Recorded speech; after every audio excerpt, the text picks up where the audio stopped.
we're guessing or doing our best response by watching the behavioral, but we don't know of the 5 different choices what's really causing them to be agitated or upset. So it's difficult.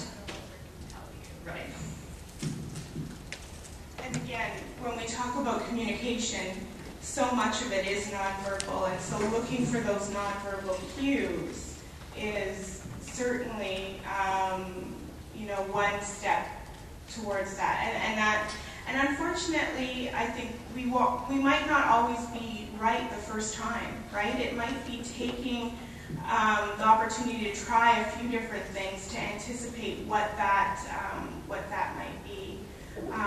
But changes in communication, we need to then look beyond the words itself and the responses that we're seeing from that person, and also the responses when we're trying something, how are they responding to that, and is it working or not?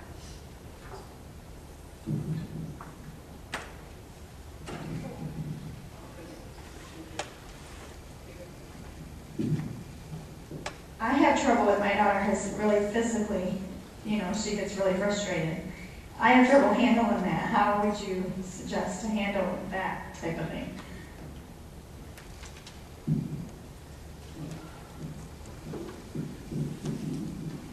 There is, and one of the initiatives, and I'll just go back to it, that we do refer to is the gentle persuasive approaches in dementia care. And again, this is based on research with older adults in long-term care.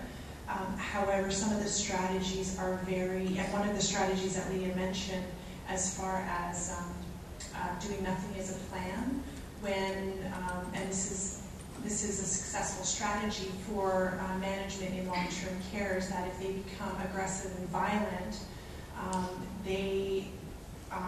you need to clear the area. You need to make sure that they're not going to harm themselves or anyone else, and let them express themselves. They need to get that out. They are obviously trying to express themselves, and sometimes it's just a matter of, if they're frustrated, that you just need to vent, right? You ever feel like that you just sometimes need to scream?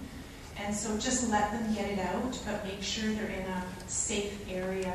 And with gentle persuasive approaches, they talk about, it is a training that right now is specifically for long-term care staff. They are trying to revise it for more acute care management in hospitals and other situations. But they do provide some training on how to, what's the terminology that they use?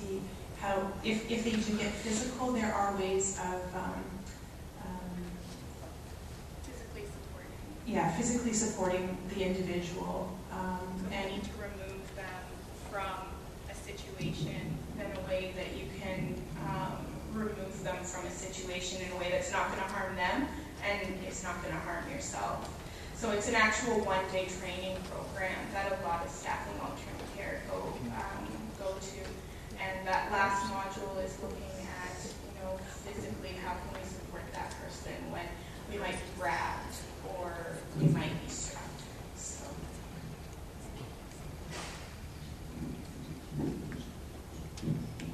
You said that every moment is new for them, that every time they wake up it's a new thing. Well, my son likes the same movies over and over again.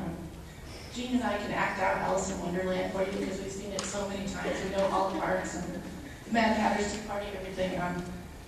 Is that why they want the same thing over and over again? Because every time they get up, everything's new. They don't remember what happened yesterday, and that's why they want to do the same thing over and over again.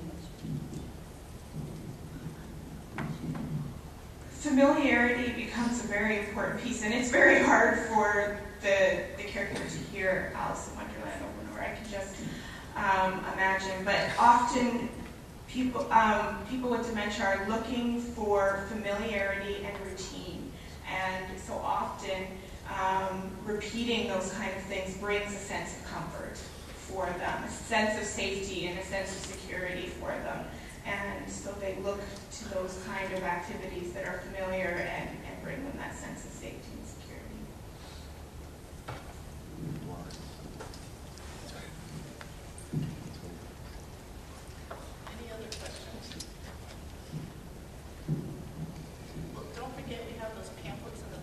right here. So you pick them up You- as you go out or at the, you just want to get one.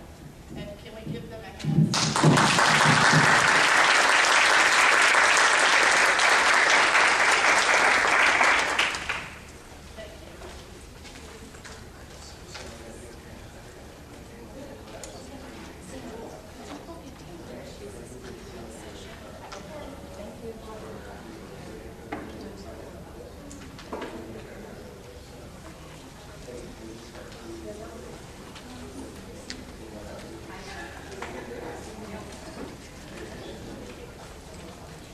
Thank you.